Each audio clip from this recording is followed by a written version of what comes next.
ਇੱਕ ਵਾਰ ਫਿਰ ਤੋਂ ਹਾਜ਼ਰੀ ਜੀ ਤੁਹਾਡੇ ਸਾਰਿਆਂ ਨਾਲ ਪ੍ਰੋਗਰਾਮ ਪ੍ਰਾਈਮ ਡਿਸਕਸ਼ਨ ਦੇ ਵਿੱਚ। ਮੈਂ ਗੁਰਪ੍ਰੀਤ ਸੰਧਾਵਾਲੀਆ ਤੇ ਤੁਸੀਂ ਦੇਖ ਰਹੇ ਹੋ ਪ੍ਰਾਈਮ ਏਸ਼ੀਆ ਟੀਵੀ। ਇਸ ਪ੍ਰੋਗਰਾਮ ਨੂੰ ਹੋ ਸਕਦਾ ਕਿ ਤੁਸੀਂ ਥੋੜ੍ਹੀ ਦੇਰ ਪਹਿਲਾਂ ਵੀ ਦੇਖਿਆ ਹੋਵੇ, ਪਰ ਉਹ ਪ੍ਰੋਗਰਾਮ ਜੇ ਤੁਸੀਂ YouTube ਦੇ ਉੱਪਰ ਲੱਭਦੇ ਹੋਵੋਗੇ ਤਾਂ ਹੋ ਸਕਦਾ ਉਹਦਾ ਲਿੰਕ ਤੁਹਾਨੂੰ ਨਾ ਮਿਲੇ। ਰੀਜ਼ਨ ਬੀਇੰਗ ਕਿ ਉਹਦੇ ਪਿੱਛੇ ਇੱਕ ਤਾਂ ਟੈਕਨੀਕਲ ਇਸ਼ੂ ਆ ਗਿਆ ਸੀਗਾ, ਦੂਸਰਾ ਇੱਕ ਖਬਰ ਸੀ ਜਿਹੜਾ ਕਿ ਸ਼ਾਇਦ ਬਾਰਡਰਾਂ ਦੇ ਉੱਪਰ ਦੁਬਾਰਾ ਪੁਲਿਸ ਵੱਲੋਂ ਕੋਈ ਨੋਟਿਸ ਲਾਏ ਗਏ ਨੇ ਕਿ ਧਰਨਾ ਗੈਰ ਕਾਨੂੰਨੀ ਨੂੰ ਚੱਕ ਲਓ। ਉਹ ਖਬਰ ਵੀ ਅਜੇ ਉਹਦੀ ਪੁਸ਼ਟੀ ਨਹੀਂ ਹੋਈ ਸੀ, ਇਸ ਕਰਕੇ ਆਪਾਂ ਉਹਨੂੰ ਹੁਣ ਇਸ ਪ੍ਰੋਗਰਾਮ ਦੇ ਵਿੱਚ ਸ਼ਾਮਲ ਨਹੀਂ ਕਰਾਂਗੇ। ਪਰਸੋਂ ਆਪਣੇ ਨਾਲ ਨੇ, ਸਵਾਗਤ ਕਰਦੇ ਹਾਂ ਪਰਸੋਂ। ਬਹੁਤ ਬਹੁਤ ਸਵਾਗਤ ਜੀ ਤੁਹਾਡਾ। ਜੀ ਸ਼ੁਕਰੀਆ ਗੁਰਪ੍ਰੀਤ ਜੀ। ਸਾਨੂੰ ਵਾਕਿਆ ਇਸ ਗੱਲ ਦਾ ਅਫਸੋਸ ਹੈ ਕਿ ਸੋਸ਼ਲ ਮੀਡੀਆ 'ਤੇ ਅੱਜ ਕੱਲ੍ਹ ਬਹੁਤ ਕੁਛ ਇਹੋ ਜਿਹਾ ਵੀ ਹੁੰਦਾ ਜਿਹੜਾ ਸੱਚਾ ਨਹੀਂ ਹੁੰਦਾ। ਜੀ ਜੀ। ਅਤੇ ਅਸੀਂ ਵੀ ਉਹਦੇ ਭਰਮ 'ਚ ਆ ਜਾਂਦੇ ਹਾਂ। ਸਾਡੇ ਕੋਲ ਇੱਕ TV ਚੈਨਲ ਵਰਗਾ ਸੋਰਸ ਬਣਾ ਕੇ ਤਾਂ ਸੋਸ਼ਲ ਮੀਡੀਆ 'ਤੇ ਕੋਈ ਚੀਜ਼ ਭੇਜੀ ਗਈ ਅਤੇ ਅਸੀਂ ਉਹਨੂੰ ਸੱਚ ਮੰਨ ਲਿਆ ਕਿ ਦਿੱਲੀ ਦੇ ਬਾਰਡਰਾਂ ਦੇ ਉੱਤੇ ਦਿੱਲੀ ਪੁਲਿਸ ਨੇ ਕੋਈ ਬੋਰਡ ਲਾਏ ਨੇ। ਜੀ ਜੀ। ਪਰ ਉਹ ਗੱਲ ਬਾਅਦ 'ਚ ਸੱਚੀ ਨਹੀਂ ਅਜੇ ਤੱਕ ਸਾਬਤ ਹੋਈ। ਪਤਾ ਨਹੀਂ ਉਹਦੇ ਪਿੱਛੇ ਕੀ ਹੈ, ਇਸ ਕਰਕੇ ਸਾਨੂੰ ਅਫਸੋਸ ਹੈ ਕਿ ਇਹ ਚੀਜ਼ ਗਈ। ਸਾਹਿਬ, ਇਹ ਖਬਰਾਂ ਦੀ ਗੱਲ ਕਰੀਏ ਤੇ ਖਬਰਾਂ 'ਚ ਜਿਹੜੀ ਅੱਜ ਚੀਜ਼ ਸਭ ਤੋਂ ਵੱਧ ਹੈ ਇਸ ਵਕਤ ਗਰਮੀ 'ਚ ਹੈ, ਸਰਗਰਮੀ 'ਚ ਹੈ, ਜਾਂ ਜਿਹਦੇ 'ਤੇ ਸਭ ਤੋਂ ਵੱਧ ਇਤਰਾਜ਼ ਹੈ ਖਾਸ ਕਰਕੇ ਕਿਸਾਨ ਲੀਡਰਾਂ ਨੂੰ, ਉਹ ਖੇਤੀ ਮੰਤਰੀ ਨਰਿੰਦਰ ਤੋਮਰ ਸਾਹਿਬ ਦਾ ਬਿਆਨ ਆ, ਜਿਹਦੇ 'ਚ ਉਹਨਾਂ ਨੇ ਕਿਹਾ ਕਿ ਵੀ ਜਿਹੜੇ ਕਾਨੂੰਨ ਹੈ ਜੀ ਉਹ ਰੱਦ ਹੋਣੇ ਆ। ਅਤੇ ਕੀ ਤੁਹਾਨੂੰ ਲੱਗਦਾ ਵੀ ਇਕੱਠ ਕੀਤਿਆਂ ਦੇ ਲੋਕਾਂ ਦੇ ਇਕੱਠੇ ਹੋਣ ਨਾਲ ਕਾਨੂੰਨ ਰੱਦ ਹੋ ਜਾਣਗੇ? ਇਹ ਜਿਹੜਾ ਬਿਆਨ ਆ ਇਹ ਕੋਈ ਯੂ ਟਰਨ ਹੈ ਜਾਂ ਕੋਈ ਸਿਆਸਤ ਆ ਜਾਂ ਫਿਰ ਵੈਸੇ ਅੰਦਰਲੀ ਮਨਸ਼ਾ ਬਾਹਰ ਆ ਗਈ ਹੈ, ਕੀ ਹੈ? ਦੇਖੋ, ਖੇਤੀ ਮੰਤਰੀ ਨਰਿੰਦਰ ਤੋਮਰ ਨੇ ਇਹੋ ਜਿਹਾ ਬਿਆਨ ਕਿਉਂ ਦਿੱਤਾ ਸਾਡੀ ਸਮਝ ਤੋਂ ਪਰੇ ਆ ਜੀ।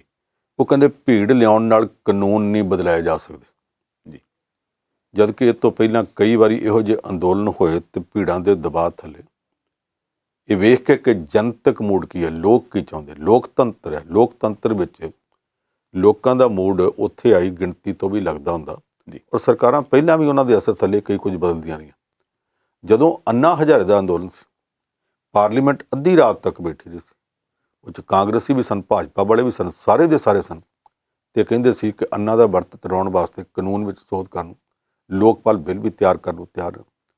ਉੱਥੋਂ ਮਤਾ ਪਾਸ ਕਰਕੇ ਕੇਂਦਰੀ ਮੰਤਰੀ ਵਿਲਾਸ ਰਾਓ ਦੇਸ਼ਮੁਖ ਨੂੰ, ਜਿਹੜਾ ਪਹਿਲਾਂ ਮਹਾਰਾਸ਼ਟਰ ਦਾ ਮੁੱਖ ਮੰਤਰੀ ਰਹਿ ਚੁੱਕਾ ਸੀ, ਉਹਨੂੰ ਭੇਜਿਆ ਗਿਆ। ਉਹਨੇ ਅੰਦੋਲਨ ਕਰਦੇ ਅੰਨਾ ਹਜ਼ਾਰੇ ਦੀ ਸਟੇਜ 'ਤੇ ਜਾ ਕੇ ਉਹਦੇ ਦੋਵੇਂ ਪੈਰੀਂ ਹੱਥ ਲਾ ਕੇ ਅਤੇ ਆਖਿਆ ਸੀ ਕਿ ਆ ਪਾਰਲੀਮੈਂਟ ਵਿੱਚ ਮਤਾ ਪਾਸ ਕਰ ਦਿੱਤਾ ਗਿਆ ਅਤੇ ਪ੍ਰਧਾਨ ਮੰਤਰੀ ਅਤੇ ਸਾਰੀ ਪਾਰਲੀਮੈਂਟ ਦੇ ਹੁਕਮ 'ਤੇ ਮੈਂ ਤੁਹਾਡੇ ਕੋਲ ਮਤਾ ਲਿਖ ਕੇ ਆਇਆ ਜੀ। ਇਹ ਲੋਕਤੰਤਰੀ ਪ੍ਰਕਿਰਿਆ ਸੀ, ਕੋਈ ਥੱਲੇ ਲੱਗਣ ਵਾਲੀ ਗੱਲ ਨਹੀਂ ਸੀ। ਜੇ ਉਹਨੇ ਲਿਆ ਕੇ ਉਦੋਂ ਪੇਸ਼ ਕੀਤੇ ਸੀ ਅਤੇ ਅੱਜ ਵੀ ਲੋਕਤੰਤਰ, ਇਸ ਲੋਕਤੰਤਰ 'ਚ ਬਹੁਤ ਸਾਰੀਆਂ ਗੱਲਾਂ ਪਹਿਲਾਂ ਹੁੰਦੀਆਂ ਨੇ। ਲੋਕਤੰਤਰੀ ਪ੍ਰਕਿਰਿਆ ਦੇ ਵਿੱਚ ਹੀ ਵੱਖ-ਵੱਖ ਥਾਵਾਂ 'ਤੇ ਸਮਝੌਤੇ ਹੁੰਦੇ ਰਹੇ। ਉੱਤਰ ਪੂਰਬ ਦੇ ਕਿੰਨੇ ਰਾਜਾਂ ਨਾਲ ਕਈ ਸਮਝੌਤੇ ਹੋਏ ਕੇਂਦਰ ਸਰਕਾਰ ਦੇ, ਉਹ ਕਿੱਦਾਂ ਹੁੰਦੇ ਰਹੇ ਜੀ। ਇਸ ਕਰਕੇ ਨਰਿੰਦਰ ਤੋਮਰ ਦਾ ਇਹ ਕਹਿਣਾ ਕਿ ਭੀੜਾਂ ਲਿਆ ਕੇ ਕਾਨੂੰਨ ਨਹੀਂ ਬਦਲਾਏ ਜਾ ਸਕਦੇ, ਇਹ ਠੀਕ ਨਹੀਂ। ਜੇ ਕਾਨੂੰਨ ਨਹੀਂ ਬਦਲਾਏ ਜਾ ਸਕਦੇ ਤਾਂ ਫਿਰ ਨਰਿੰਦਰ ਤੋਮਰ ਸਾਹਿਬ ਨੂੰ ਇਹ ਵੇਖਣਾ ਚਾਹੀਦਾ ਕਿ ਭੀੜਾਂ ਜੁੜੀਆਂ ਤੋਂ ਇੱਕ ਨਹੀਂ, ਦੋ ਨਹੀਂ, ਤਿੰਨ ਨਹੀਂ, ਚਾਰ ਨਹੀਂ, 11 ਮੀਟਿੰਗਾਂ ਕਿਸਾਨਾਂ ਦੇ ਲੀਡਰਾਂ ਨਾਲ ਕੀਤੀਆਂ ਜੀ। ਉਹ ਜੇ ਭੀੜਾਂ ਨਾਲ ਜੁੜੀਆਂ ਹੁੰਦੀਆਂ ਤੁਸੀਂ ਕਰਨੀਆਂ ਸੀ। ਜਦੋਂ ਪੰਜਾਬ ਵਿੱਚ ਕਿਸਾਨਾਂ ਦੇ ਧਰਨੇ ਚੱਲਦੇ ਸੀ ਉਦੋਂ ਤੁਸੀਂ ਮੀਟਿੰਗ ਨਾ ਕੀਤੀ ਜੀ। ਹਰਿਆਣੇ 'ਚ ਵੀ ਚੱਲਦੇ ਸਨ, ਯੂਪੀ ਵਿੱਚ ਵੀ ਕਿਤੇ ਕਿਤੇ ਸੀ। ਜਦੋਂ ਇਹ ਇਕੱਠ ਵੱਧ ਗਿਆ ਤੁਹਾਨੂੰ ਲੱਗਾ ਕਿ ਕੰਮ ਹੁਣ ਦਿੱਲੀ ਦੇ ਬਰੂਹਾਂ 'ਤੇ ਆ ਗਿਆ, ਫਿਰ ਤੁਸੀਂ ਉਹ ਮੀਟਿੰਗਾਂ ਕੀਤੀਆਂ ਸਨ। ਅਤੇ ਉਹਨਾਂ ਮੀਟਿੰਗਾਂ 'ਚ ਪਹਿਲਾਂ ਤੁਸੀਂ ਆਖਿਆ ਕਾਨੂੰਨ ਠੀਕ ਠਾਕ ਨੇ, ਫਿਰ ਕਿਸਾਨਾਂ ਦੇ ਦਬਾਅ ਥੱਲੇ ਆਖਿਆ ਜੀ, ਪਹਿਲਾਂ ਤੁਸੀਂ ਕਹਿੰਦੇ ਸੀ ਵੀ ਇਹਦੇ 'ਚ ਇੱਕ ਅੱਖਰ ਵੀ ਨਹੀਂ ਸੋਧਿਆ ਜਾ ਸਕਦਾ ਜੀ, ਫਿਰ ਤੁਸੀਂ ਆਖਿਆ ਕੁਝ ਗੱਲਾਂ ਸੋਧ ਦਿੰਦੇ। ਉਦੋਂ ਬਾਅਦ ਜਦੋਂ ਕਿਸਾਨਾਂ ਨੇ 8 ਦਸੰਬਰ ਦਾ ਭਾਰਤ ਬੰਦ ਦਾ ਸੱਦਾ ਦੇ ਦਿੱਤਾ, ਤੁਹਾਡੀ ਕਿਸਾਨਾਂ ਨਾਲ ਮੀਟਿੰਗ 9 ਦਸੰਬਰ ਦੀ ਸੀ। 9 ਦਸੰਬਰ ਤੋਂ ਪਹਿਲਾਂ 8 ਦਸੰਬਰ ਨੂੰ ਜਦੋਂ ਭਾਰਤ ਬੰਦ ਦੇ ਵਿੱਚ ਵੇਖਿਆ ਕਿ ਸਾਰੇ ਦੇਸ਼ 'ਚ ਕਿੰਨਾ ਵੱਡਾ ਅਸਰ ਹੈ ਜੀ, ਅਤੇ ਤੁਸੀਂ 9 ਵੀ ਨਾ ਡਿੱਕੀ।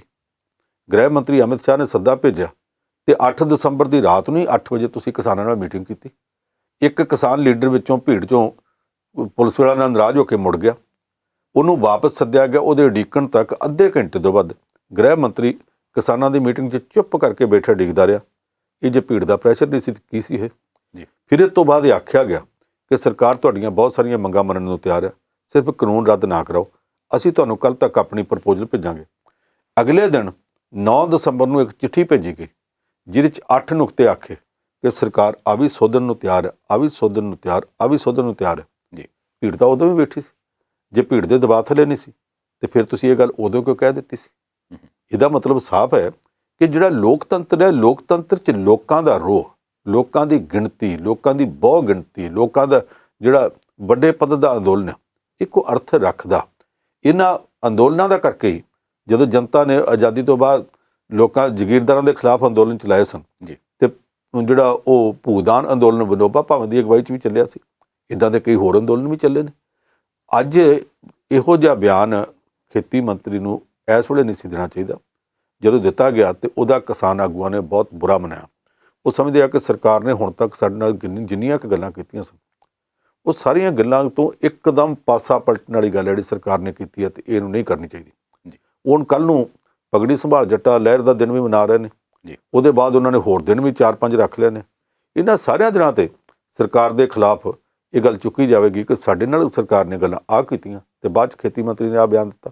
ਇਹ ਬਿਆਨ ਇਸ ਮੌਕੇ ਬਿਲਕੁਲ ਨਹੀਂ ਸੀ ਦੇਣਾ ਚਾਹੀਦਾ। ਜਾਂ ਤਾਂ ਇਹ ਕਹਿਤਾ ਜਾਵੇ ਕਿ ਗੱਲ ਬਿਲਕੁਲ ਖਤਮ, ਅਸੀਂ ਕਰਨੀ ਨਹੀਂ। ਜਦੋਂ ਪ੍ਰਧਾਨ ਮੰਤਰੀ ਸਾਹਿਬ ਕਹਿੰਦੇ ਕਿ ਮੈਂ ਤਾਂ ਇੱਕ ਟੈਲੀਫੋਨ ਕਾਲ ਦੀ ਦੂਰੀ ਤੇ ਆਉਣ ਜੀ ਸਾਡੇ ਨਾਲ ਗੱਲ ਕਰ ਲੈਣ, ਜਦੋਂ ਖੇਤੀ ਮੰਤਰੀ ਬਾਰ-ਬਾਰ ਕਹਿੰਦਾ ਅਸੀਂ ਗੱਲਬਾਤ ਕਰਨ ਲਈ ਤਿਆਰ ਹਾਂ, ਗ੍ਰਹਿ ਮੰਤਰੀ ਕਹਿੰਦਾ ਅਸੀਂ ਗੱਲਬਾਤ ਕਰਨ ਲਈ ਤਿਆਰ ਹਾਂ, ਤੇ ਜੇ ਗੱਲਬਾਤ ਕਰਨ ਲਈ ਤਿਆਰ ਹੋ ਤੇ ਫਿਰ ਇਹ ਕਹਿਣਾ ਕਿ ਭੀੜਾਂ ਇਕੱਠੀਆਂ ਕਰਕੇ ਕਾਨੂੰਨ ਨਹੀਂ ਬਦਲਾਇਆ ਜਾ ਸਕਦਾ, ਫਿਰ ਗੱਲਬਾਤ ਕਰਨੀ ਕਾਹਦੀ ਹੈ। ਸੋ ਇਸ ਪੱਖ ਤੋਂ ਵੇਖਿਆ ਜਾਵੇ ਤੇ ਬਿਆਨ ਸਰਾਸਰ ਬੇਲੋੜਾ ਸੀ।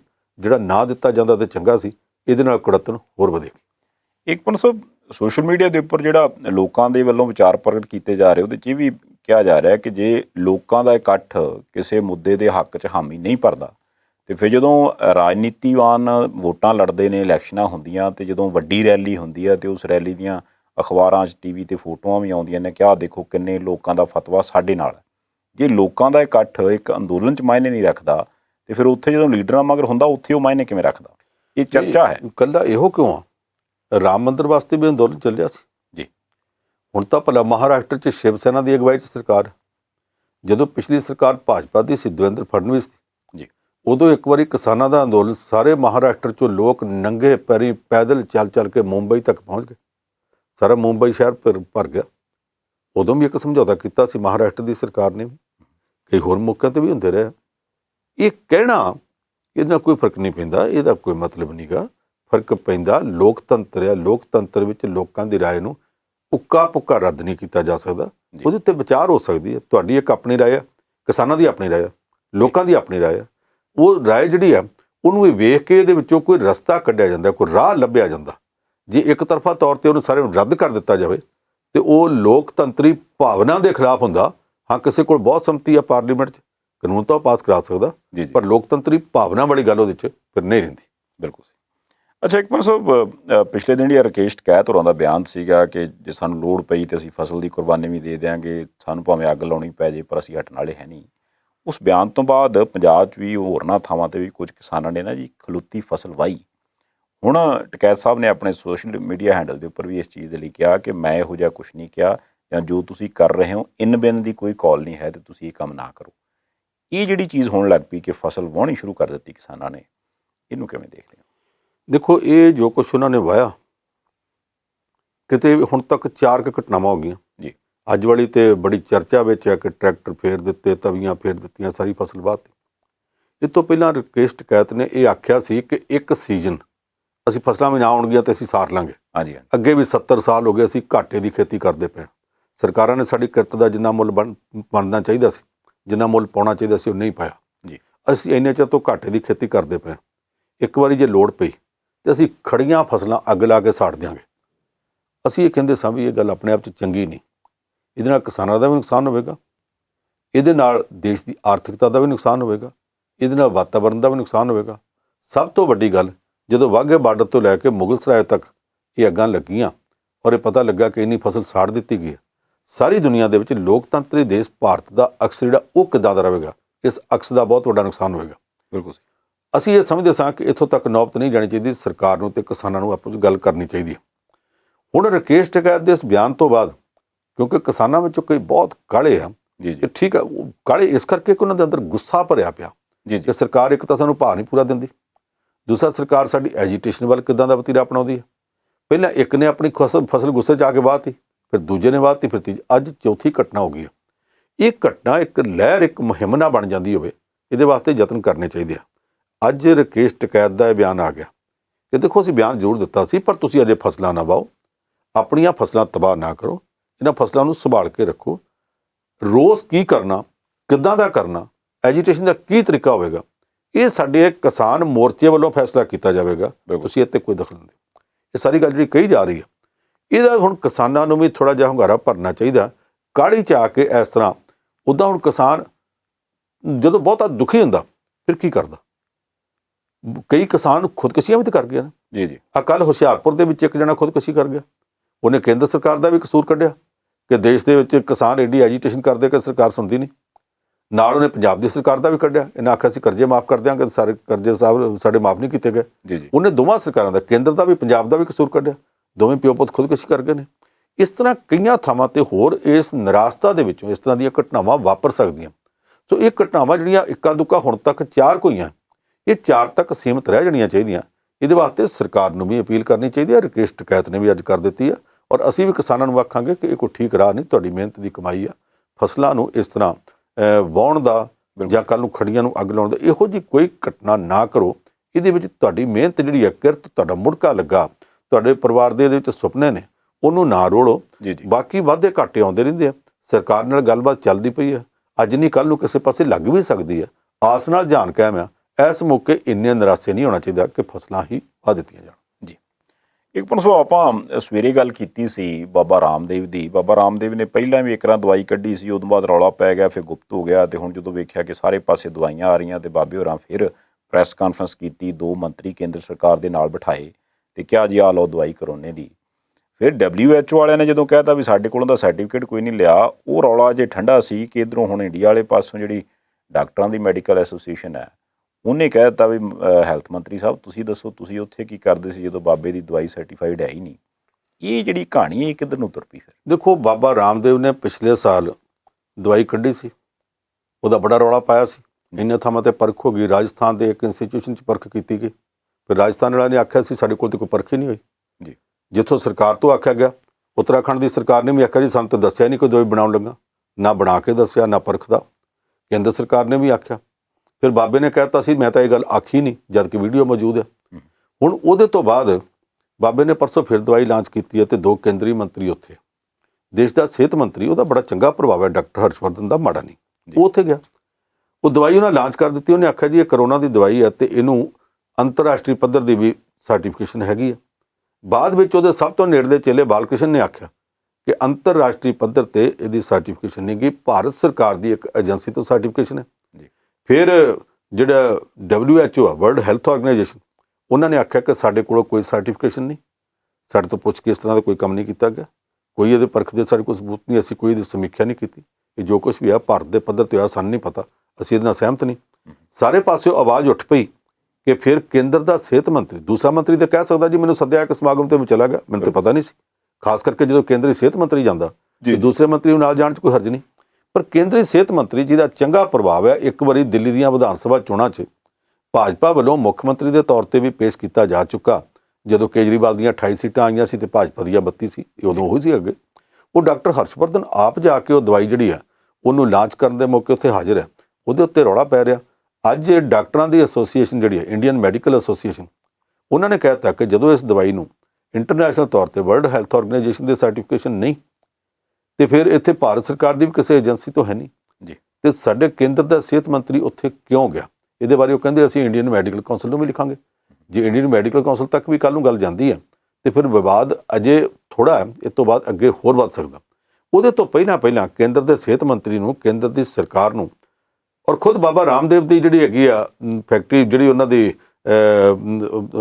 ਕਾਰਪੋਰੇਸ਼ਨ ਆ ਜਾਂ ਉਹਦੀ ਕੰਪਨੀ ਆ, ਉਹਨਾਂ ਨੂੰ ਇਹ ਸਾਰਾ ਸਪਸ਼ਟੀਕਰਨ ਦੇਣਾ ਚਾਹੀਦਾ ਕਿ ਇਹਦੇ ਪਿੱਛੇ ਅਸਲੀਅਤ ਕੀ ਹੈ ਅਤੇ ਇਸ ਤਰ੍ਹਾਂ ਦੀ ਐਡੀ ਵੱਡੀ ਗੱਲ ਬਿਨਾਂ ਕਿਸੇ ਸਬੂਤ ਤੋਂ, ਬਿਨਾਂ ਕਿਸੇ ਸਰਟੀਫਿਕੇਸ਼ਨ ਤੋਂ ਐਡਾ ਵੱਡਾ ਦਾਅਵਾ ਕੀਤਾ ਕਿਉਂ ਗਿਆ, ਜਿਹੜਾ ਦਾਅਵਾ ਅਮਲੀ ਤੌਰ 'ਤੇ ਠੀਕ ਨਹੀਂ ਸੀ। ਇਹ ਦਾਅਵਾ ਉਹਨਾਂ ਨੂੰ ਨਹੀਂ ਸੀ ਕਰਨਾ ਚਾਹੀਦਾ। ਬਿਲਕੁਲ ਸਹੀ। ਯਾਨੀ ਕਿ ਦਾਅਵਾ ਉਦੋਂ ਹੋਇਆ ਜਦੋਂ ਇੱਕ ਵਾਰ ਦੁਬਾਰਾ ਸੈਕੰਡ ਵੇਵ ਦੀ ਚਰਚੇ ਆ ਅਤੇ ਬਹੁਤ ਸਾਰੀਆਂ ਸਟੇਟਾਂ ਲਾਕਡਾਊਨ ਵਾਲੇ ਪਾਸੇ ਵੱਧਦੀਆਂ ਪਈਆਂ। ਅੱਛਾ, ਇੱਕ ਮਿੰਟ ਸਾਹਿਬ, ਅੱਜ ਪੁਡੂਚੇਰੀ ਦੇ ਵਿੱਚ ਜੋ ਕੁਝ ਹੋਇਆ ਅਤੇ ਜਿਸ ਹਿਸਾਬ ਨਾਲ ਉਹ ਸਰਕਾਰ ਕਹਿੰਦੇ ਵੀ ਕਾਂਗਰਸ ਵਾਲਿਆਂ ਦੀ ਬਣੀ ਬਣਾਈ, ਅਤੇ ਉਹ ਕਹਿੰਦੇ ਸਾਡੇ ਕੋਲ ਬਹੁਮਤ ਹੈਗਾ, ਉਹਦੇ ਬਾਵਜੂਦ ਵੀ ਉਹਨਾਂ ਕੋਲੋਂ ਕਾਗਜ਼ ਲੈ ਕੇ ਤਾਂ ਆਖਿਆ ਜਾਓ ਘਰਾਂ ਨੂੰ, ਉਹ ਕੀ ਕਹਾਣੀ ਹੋਈ?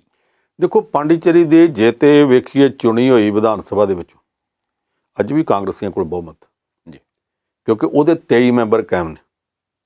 ਉਹਨਾਂ 23 ਦੇ ਵਿੱਚ ਕਾਂਗਰਸ ਕੋਲ 12 ਨੇ ਜੀ, ਤੇ ਦੂਸਰੇ ਕਹਿੰਦੇ ਜੀ ਸਾਡੇ ਕੋਲ 14 ਨੇ।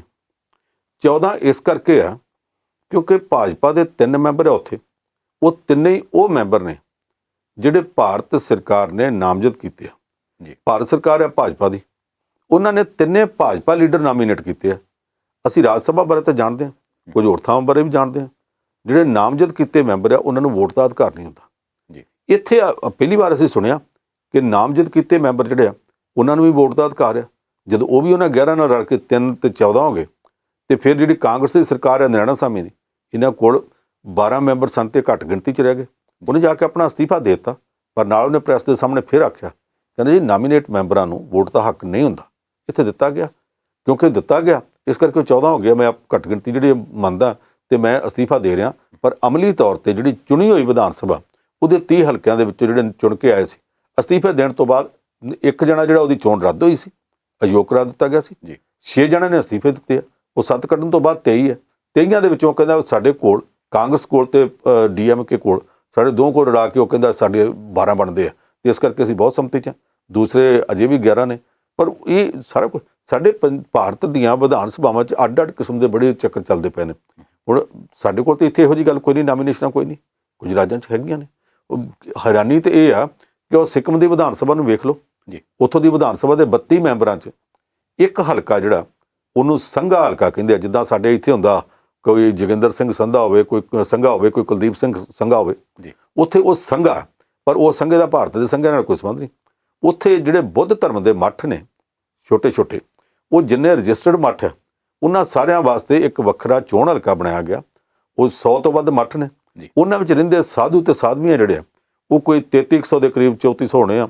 ਉਨੀਆਂ ਕੁ ਉਹਨਾਂ ਦੀਆਂ ਵੋਟਾਂ, ਉਹਨਾਂ ਦਾ ਇੱਕ ਹਲਕਾ ਜਿਹਦੇ ਵਿੱਚ ਉਹ ਇੱਕ ਧਰਮ ਦੇ ਨਾਂ ਤੇ ਹਲਕਾ, ਬਾਕੀ ਹਿੰਦੁਸਤਾਨ 'ਚ ਕਿਸੇ ਥਾਂ ਤੇ ਹੈਗਾ ਕਿ ਨਹੀਂ ਹੈਗਾ ਮੇਰੀ ਜਾਣਕਾਰੀ 'ਚ ਨਹੀਂ, ਮੇਰੇ ਖਿਆਲ ਕਿਤੇ ਵੀ ਨਹੀਂ ਹੈਗਾ, ਪਰ ਉੱਥੇ ਇੱਕ ਧਰਮ ਵਾਸਤੇ ਇੱਕ ਹਲਕਾ ਸੰਘਾ ਹਲਕਾ ਬਣਾਇਆ ਗਿਆ। ਜਿੱਦਾਂ ਉੱਥੇ ਆ ਉਸੇ ਤਰ੍ਹਾਂ ਇੱਕ ਅਜੀਬ ਸਥਿਤੀ ਇੱਥੇ ਪਾਂਡੀਚੇਰੀ 'ਚ ਹੈ। ਪਾਂਡੀਚੇਰੀ ਕਹ ਲਓ, ਪੁਡੂਚੇਰੀ ਕਹ ਲਓ, ਇੱਥੇ ਹੈ ਕਿ 30 ਦੀ ਚੁਣੀ ਹੋਈ ਅਸੈਂਬਲੀ ਹੈ, 3 ਉਹਦੇ ਉੱਪਰ ਅਸੈਂਬਲੀ ਦੀ ਹੁਣ ਵੀ ਸਟਰੈਂਥ ਜਿਹੜੀ ਆ ਉਹ 30 ਗਣੀ ਜਾਂਦੀ ਹੈ, ਪਰ 3 ਨਾਮੀਨੇਟਡ ਨੇ। ਉਹਨਾਂ ਨੇ ਨਾਮੀਨੇਟਡ ਆ, ਉਹਨਾਂ ਨੂੰ ਵੋਟ ਦਾ ਅਧਿਕਾਰ ਕਿੱਦਾਂ ਦੇ ਦਿੱਤਾ ਗਿਆ, ਇਹ ਕਿੱਦਾਂ ਦਾ ਪ੍ਰਬੰਧ ਕਰ ਦਿੱਤਾ ਗਿਆ, ਇਹ ਕੋਈ ਬਹੁਤੀ ਠੀਕ ਗੱਲ ਨਹੀਂ ਲੱਗਦੀ, ਪਰ ਕਰ ਦਿੱਤਾ ਗਿਆ। ਇਹੋ ਜਿਹੇ ਰਾਜ ਦੇ ਵਿੱਚ ਜਿਸ ਤਰ੍ਹਾਂ ਚੱਲ ਰਿਹਾ ਵਾ, ਕਈਆਂ ਹੋਰਨਾਂ ਥਾਵਾਂ ਦੇ ਉੱਤੇ ਵੀ ਉੱਦਾਂ ਵੀ ਜਿੱਥੇ ਜਿੱਥੇ ਚੋਣਾਂ ਆ ਰਹੀਆਂ ਨੇ ਉਹਨਾਂ ਰਾਜਾਂ 'ਚ ਅਸਤੀਫੇ ਦਿੱਤੇ ਜਾ ਰਹੇ ਜਾਂ ਦਵਾਏ ਜਾ ਰਹੇ ਆ। ਇਸ ਮੌਕੇ ਜੇ ਉੱਥੇ ਕਾਂਗਰਸੀ ਸਰਕਾਰ ਤੋੜ ਕੇ ਬੇਸਬਰੀ ਵਿਖਾ ਕੇ ਫਟਾਫਟ ਭਾਜਪਾ ਦੀ ਅਗਵਾਈ ਵਾਲੀ ਸਰਕਾਰ ਕਾਇਮ ਕੀਤੀ ਗਈ, ਜਾਂ ਅੰਨਾ DMK ਤੇ ਨਾਲ ਭਾਜਪਾ ਰਲ ਗਈ, ਇਹਨਾਂ ਦੀ ਸਰਕਾਰ ਕਾਇਮ ਕੀਤੀ ਗਈ, ਤੇ ਉਸ ਸਰਕਾਰ ਦਾ ਲੋਕਾਂ 'ਤੇ ਗਲਤ ਪ੍ਰਭਾਵ ਪਵੇਗਾ। ਲੋਕੀ ਸਮਝਣਗੇ ਕਿ ਚੋਣਾਂ ਵਿੱਚ ਸੱਤਾ ਦੀ ਵਰਤੋਂ ਸਰਕਾਰੀ ਮਸ਼ੀਨਰੀ ਦੁਰਵਰਤੋਂ ਕਰਨ ਵਾਸਤੇ ਬਣਾਈ ਗਈ ਆ। ਮੇਰੀ ਸਮਝ ਆ ਕਿ ਭਾਜਪਾ ਨੂੰ ਇਹ ਕੰਮ ਨਹੀਂ ਕਰਨਾ ਚਾਹੀਦਾ ਜੀ। ਇੱਕ ਪਾਸੇ ਪੰਜਾਬ ਦੇ ਵਿੱਚ ਗਿੱਦੜਬਾਹਾ ਹਲਕਾ ਤੇ ਉੱਥੋਂ ਦੇ MLA ਆ ਰਾਜਾ ਵੜਿੰਗ ਹੋਰੀ, ਪਿਛਲੇ ਦਿਨੀ ਇੱਕ ਦਰਜੀ ਵਾਲੇ ਕੇਸ 'ਚ ਚਰਚਾ 'ਚ ਆਏ ਸੀ। ਉਸ ਤੋਂ ਬਾਅਦ ਵਿਰੋਧੀਆਂ ਨੇ ਕਾਫੀ ਉਸ ਕੇਸ ਨੂੰ ਛਾਲਿਆ ਵੀ, ਗੱਲ ਅਜੇ ਠੰਡੀ ਨਹੀਂ ਹੋਈ। ਤੇ ਹੁਣ ਇੱਕ ਹੋਰ ਮਸਲਾ ਜਿਹੜਾ ਕਿ ਉੱਥੋਂ ਦੇ ਇੱਕ ਠੇਕੇਦਾਰ ਦਾ ਪਰਿਵਾਰ ਦੀ ਪੂਰੀ ਖੁਦਕੁਸ਼ੀ ਦੇ ਨਾਲ ਜੁੜਿਆ ਹੋਇਆ, ਉਹਦੀ ਜਿਹੜੀ ਵਾਈਫ ਬਚ ਗਈ ਉਸ ਸਾਰੇ ਕੁਛ ਦੇ ਵਿੱਚ। ਉਹਨੇ ਜਿਹੜੇ ਦੋਸ਼ ਲਾਏ ਆ ਰਾਜਾ ਵੜਿੰਗ ਤੇ ਉਹਨਾਂ ਦੇ ਸਾਲਾ ਸਾਹਿਬ ਤੇ, ਉਹ ਕੀ ਕਹਾਣੀ ਆ? ਲੋਕੀ ਕਹਿੰਦੇ ਜੀ ਇਸ ਮਸਲੇ ਨੂੰ ਸੁਖਬੀਰ ਸਿੰਘ ਬਾਦਲ ਨੇ ਚੁੱਕਿਆ, ਪਤਾ ਨਹੀਂ ਉਹਨੇ ਚੁੱਕਿਆ ਕਿ ਨਹੀਂ ਚੁੱਕਿਆ, ਪਰ ਜੇ ਹੋਵੇ ਵੀ ਤਾਂ ਕਿਉਂ ਨਾ ਚੁੱਕਣਗੇ। ਉਹਨਾਂ ਦੇ ਖਿਲਾਫ ਅਮਰਿੰਦਰ ਸਿੰਘ ਰਾਜਾ ਵੜਿੰਗ ਨੇ ਕਿਹੜਾ ਮਸਲਾ ਨਹੀਂ ਸੀ ਚੁੱਕਿਆ ਹੁਣ ਤੱਕ? ਜੀ ਉਹਨਾਂ ਦੇ ਖਿਲਾਫ ਚੁੱਕਦਾ ਸੀ, ਉਹਨਾਂ ਨੂੰ ਵੀ ਚੁੱਕਣ ਦਾ ਮੌਕਾ ਮਿਲ ਗਿਆ। ਅਮਰਿੰਦਰ ਸਿੰਘ ਰਾਜਾ ਵੜਿੰਗ ਅਜੇ ਥੋੜ੍ਹੇ ਦਿਨ ਪਹਿਲਾਂ ਇੱਕ ਦਰਜੀ ਤੋਂ ਸੂਟ ਸਵਾਉਣ ਦੇ ਮਾਮਲੇ 'ਚ ਚਰਚਾ ਵਿੱਚ ਸੀ। ਏਡੇ ਵੱਡੇ ਬੰਦੇ ਨੂੰ ਦਰਜੀ ਦੇ 2, 4, 5 ਹਜ਼ਾਰ ਰੁਪਈਆ ਬਦਲੇ ਇਹੋ ਜਿਹਾ ਰੇਟ ਕਰਨੀ ਸੀ ਪਾਉਣਾ ਚਾਹੀਦਾ। ਚਰਚਾ ਇਹ ਵਿਵਾਦ ਖੜਾ ਕਰਨ ਦੀ ਲੋੜ ਕੀ ਸੀ? ਹੁਣ ਉਹਦੇ ਤੋਂ ਬਾਅਦ ਦੂਸਰੀ ਗੱਲ ਆ ਗਈ, ਆ ਇੱਕ ਠੇਕੇਦਾਰ ਦੇ ਮੌਤ ਵਾਲੀ। ਇਹ ਜਿਸ ਤਰ੍ਹਾਂ ਦਾ ਉਹ ਗੋਲੀकांड ਹੋਇਆ ਉਹਦੇ 'ਚ ਉਹਦੀ ਘਰਵਾਲੀ ਬਚ ਗਈ, ਅਤੇ ਉਹਨੇ 2-3 ਦਿਨ ਨੀਮ ਬੇਹੋਸ਼ੀ 'ਚ ਰਹਿਣ ਤੋਂ ਬਾਅਦ ਕੱਲ੍ਹ ਉਹਨੇ ਪੁਲਿਸ ਨੂੰ ਬਿਆਨ ਦੇ ਦਿੱਤੇ। ਉਹਦੇ 'ਚ ਉਹਨੇ ਸਾਰੇ ਦੋਸ਼ ਅਮਰਿੰਦਰ ਸਿੰਘ ਰਾਜਾ ਵੜਿੰਗ ਇਹਦੇ ਸਾਲੇ 'ਤੇ ਲਾ ਦਿੱਤੇ ਆ। ਜੇ ਉਹ ਦੋਸ਼ ਲੱਗੇ ਨੇ ਤੇ ਇਹਦੇ ਉੱਤੇ ਅਮਰਿੰਦਰ ਸਿੰਘ ਰਾਜਾ ਵੜਿੰਗ ਨੂੰ ਆਪਣੀ ਸਫਾਈ ਦੇਣੀ ਚਾਹੀਦੀ ਹੈ, ਸਥਿਤੀ ਸਾਫ਼ ਕਰਨੀ ਚਾਹੀਦੀ ਹੈ। ਨਹੀਂ ਤਾਂ ਲੋਕੀ ਸਮਝਣਗੇ ਅਸੀਂ ਨਾ ਇਸ ਵੇਲੇ ਇਹ ਕਹਿਣ ਦੀ ਪੋਜੀਸ਼ਨ 'ਚ ਆ ਕਿ ਅਮਰਿੰਦਰ ਸਿੰਘ ਰਾਜਾ ਵੜਿੰਗ ਦੋਸ਼ੀ ਹੈ, ਤੇ ਨਾ ਇਹ ਕਹਿ ਸਕਦੇ ਹਾਂ ਕਿ ਉਹ ਬੇਗੁਨਾਹ। ਅਜੇ ਸਿਰਫ ਉਹ ਉਸ ਬੀਬੀ ਦੇ ਬਿਆਨ ਹੋਏ, ਉਹਨਾਂ ਬਿਆਨਾਂ ਤੋਂ ਬਾਅਦ ਪੁਲਿਸ ਨੇ ਤਫਤੀਸ਼ ਵੀ ਕਰਨੀ ਹੈ। ਪਰ ਜੋ ਇਸ ਵੇਲੇ ਚੱਲਦਾ ਪਿਆ ਪੰਜਾਬ 'ਚ, ਉਹਦੇ 'ਚ ਰੂਲਿੰਗ ਪਾਰਟੀ ਬਾਰੇ, ਪੰਜਾਬ ਦੇ ਰਾਜ ਕਰਦੀ ਪਾਰਟੀ ਕਾਂਗਰਸ ਬਾਰੇ ਲੋਕਾਂ 'ਚ ਕਈ ਕਿਸਮ ਦੇ ਇਹੋ ਜਿਹੇ ਮੁੱਦੇ ਉੱਠ ਰਹੇ ਸਾਹਮਣੇ। ਇਸ ਮੌਕੇ 'ਤੇ ਜਦੋਂ ਚੋਣਾਂ ਦਾ ਸਾਲ ਚੱਲ ਪਿਆ, ਇਸ ਸਰਕਾਰ ਦਾ ਆਖਰੀ ਸਾਲ ਚੱਲਦਾ ਪਿਆ, ਉਦੋਂ ਰਾਜ ਕਰਦੀ ਪਾਰਟੀ ਦੇ ਵਿਧਾਇਕਾਂ ਤੇ ਮੰਤਰੀਆਂ ਬਾਰੇ ਫਰਜ਼ ਕਰੋ, ਅਜੇ ਤੱਕ ਤੇ ਕਿਸੇ ਮੰਤਰੀ ਬਾਰੇ ਇਸ ਪੱਧਰ ਦਾ ਨਹੀਂ ਆਇਆ, ਪਰ ਜੇ ਕੱਲ੍ਹ ਨੂੰ ਆ ਜਾਂਦਾ, ਜੋ ਵੀ ਆਉਂਦਾ ਪਿਆ ਇਹ ਬਹੁਤ ਮਾੜਾ ਪ੍ਰਭਾਵ ਦੇਵੇਗਾ। ਅਮਰਿੰਦਰ ਸਿੰਘ ਰਾਜਾ ਵੜਿੰਗ ਬਾਦਲਾਂ ਦੀ ਸਰਕਾਰ ਵੇਲੇ ਉਹਨਾਂ ਨੂੰ ਹਰ ਮੌਕੇ 'ਤੇ ਜਿੱਚ ਕਰਦਾ ਰਿਹਾ। ਵੱਡੇ ਬਾਦਲ ਸਾਹਿਬ ਨੇ ਆਖਿਆ ਸੀ ਕਿ ਗਿੱਦੜਬਾਹਾ ਹਲਕਾ ਕਾਕਾ ਮੇਰਾ ਸੀ, ਮੈਂ ਇੱਥੋਂ ਤੁਰਿਆ ਸੀ, ਤੇ ਤੂੰ ਇਹਦੇ ਵਿਕਾਸ ਵਾਸਤੇ ਜਿੰਨੇ ਪੈਸੇ ਚਾਹੀਦੇ ਹੋਏ ਤੂੰ ਮੈਨੂੰ ਦੱਸੀ, ਮੈਂ ਮੁੱਖ ਮੰਤਰੀ ਹਾਂ, ਮੈਂ ਤੈਨੂੰ ਬਲੈਂਕ ਚੈੱਕ ਦੇਊਂ। ਕਿ ਅਗਲੇ ਦਿਨ ਚਲਾ ਜੀ ਲਿਆਓ ਬਲੈਂਕ ਚੈੱਕ। ਫਿਰ ਬਾਦਲ ਸਾਹਿਬ ਉੱਥੇ ਰੈਲੀ ਕਰਨ ਗਏ, ਪਹੁੰਚ ਗਏ, ਦਿਓ ਬਲੈਂਕ ਚੈੱਕ। ਉਹਨਾਂ ਸੰਗਤ ਦਰਸ਼ਨ ਰੱਖਿਆ, ਜਾ ਕੇ ਕਹਿੰਦਾ ਜੀ ਦਿਓ ਬਲੈਂਕ ਚੈੱਕ। ਕਿਉਂਕਿ ਇਹ ਹੁਣ ਤੱਕ ਲਗਾਤਾਰ ਉਹਨਾਂ ਤੋਂ ਬਲੈਂਕ ਚੈੱਕ ਮੰਗ ਕੇ ਤੇ ਬਾਦਲ ਪਰਿਵਾਰ ਨੂੰ, ਵੱਡੇ ਬਾਦਲ ਨੂੰ ਵੀ ਛੋਟੇ ਨੂੰ ਵੀ, ਸਾਰਿਆਂ ਨੂੰ ਇਸੇ ਤਰ੍ਹਾਂ ਹੀ ਪਬਲਿਕ ਦੇ ਵਿੱਚ ਜਾ ਕੇ ਟੱਕਰ ਲੈਂਦਾ ਰਿਹਾ ਸੀ। ਪਾਰਲੀਮੈਂਟ ਚੋਣ ਦੇ ਵਿੱਚ ਬੀਬੀ ਹਰਸਿਮਰਤ ਕੌਰ ਬਾਦਲ ਦੇ ਮੁਕਾਬਲੇ ਜਿੰਦਾ ਉਹਨਾਂ ਦੇ ਖਿਲਾਫ ਇਹ ਹਰ ਕਿਸਮ ਦੀ ਚਾਲਬਾਜ਼ੀ ਕਰਦਾ ਰਿਹਾ। ਤੇ ਇਸ ਵੇਲੇ ਅਕਾਲੀ ਦਲ ਵੀ ਇਹ ਚੁੱਕੇਗਾ, ਦੂਸਰੀਆਂ ਪਾਰਟੀਆਂ ਵੀ ਚੁੱਕ ਸਕਦੀਆਂ। ਮੁੱਦਾ ਇਹ ਆਪਣੇ ਆਪ 'ਚ ਬੜਾ ਸੀਰੀਅਸ ਆ। ਅਮਰਿੰਦਰ ਸਿੰਘ ਰਾਜਾ ਵੜਿੰਗ, ਇਹ ਜਿਸ ਤਰ੍ਹਾਂ ਦਾ ਵਿਵਾਦ ਹੈ ਉਹਦੇ ਬਾਰੇ ਉਹਨੂੰ ਆਪਣੀ ਪੋਜੀਸ਼ਨ ਕਲੀਅਰ ਕਰਨੀ ਚਾਹੀਦੀ ਹੈ।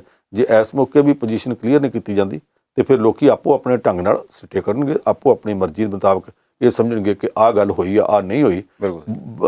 ਇਸ ਤੋਂ ਪਹਿਲਾਂ ਕਿ ਮੁੱਦਾ ਬਹੁਤ ਵੱਡਾ ਬਣ ਜਾਵੇ, ਉਹਨੂੰ ਇਹਦੇ ਉੱਤੇ ਬਕਾਇਦਾ ਤੌਰ ਤੇ ਸਾਰੀ ਆਪਣੀ ਪੋਜੀਸ਼ਨ ਲੋਕਾਂ ਸਾਹਮਣੇ ਰੱਖਣੀ ਚਾਹੀਦੀ ਹੈ। ਖਾਸ ਕਰਕੇ ਇਸ ਲਈ ਕਿ ਸਾਲ ਚੋਣਾਂ ਦਾ ਵੀ ਚੱਲਦਾ ਪਿਆ, ਇਹਦਾ ਅਸਰ ਬਹੁਤ ਪੈਣਾ। ਚੋਣਾਂ ਦਾ ਸਾਲ ਹੈ, ਨਾਲੇ ਪਹਿਲੀ ਗੱਲ ਤਾਂ ਚਲੋ ਪੈਸੇ ਦਾ ਲੈਣ ਦੇਣ ਸੀ, ਇੱਥੇ ਤਾਂ ਪਰਿਵਾਰ ਦੀਆਂ ਜਾਨਾਂ ਗਈਆਂ ਨੇ। ਹਾਂ, ਉਹ ਪੈਸੇ ਵਾਲੇ ਲੈਣ ਦੇਣ 'ਚ ਵੀ ਮੈਂ ਕਹਿੰਦਾ ਕਿ ਇੱਕ ਦਰਜੀ ਨਾਲ 4-5 ਹਜ਼ਾਰ ਦੇ ਉੱਤੇ ਜਾ ਕੇ ਵਿਵਾਦ, ਪਰ ਆਹ ਜਿਹੜਾ ਜਾਨਾਂ ਦਾ ਮਾਮਲਾ ਇਹ ਬਹੁਤ ਸੀਰੀਅਸ ਹੋ ਸਕਦਾ, ਇਸ ਕਰਕੇ ਉਹਨੂੰ ਜਵਾਬ ਦੇਣਾ ਚਾਹੀਦਾ। ਸੋ ਤੁਸੀਂ ਸਮਾਂ ਕੱਢਿਆ ਜੀ, ਬਹੁਤ ਧੰਨਵਾਦ। ਇਸ ਦੇ ਨਾਲ ਇਸ ਪ੍ਰੋਗਰਾਮ ਨੂੰ ਇੱਥੇ ਸਮਾਪਤ ਕਰਦੇ ਹਾਂ ਜੀ। ਆਸ ਕਰਦੇ ਹਾਂ ਪ੍ਰਾਈਮ ਏਸ਼ੀਆ ਟੀਵੀ ਆਪ ਜੀ ਤੱਕ ਸਹੀ ਇਨਫੋਰਮੇਸ਼ਨ ਪਹੁੰਚਾਉਂਦਾ ਰਹੇਗਾ। ਆਪਣੀ ਜੋ ਵੀ ਤੁਹਾਡੀ ਫੀਡਬੈਕ ਹੋਏ ਸਾਡੇ ਤੱਕ ਜ਼ਰੂਰ ਪਹੁੰਚਾਇਆ ਕਰੋ, ਦੱਸਦੇ ਰਿਹਾ ਕਰੋ। ਦੇਖਦੇ ਰਹਿਣਾ ਪ੍ਰਾਈਮ ਏਸ਼ੀਆ ਟੀਵੀ, ਤੁਹਾਡਾ ਆਪਣਾ, ਤੁਹਾਡੇ ਲਈ।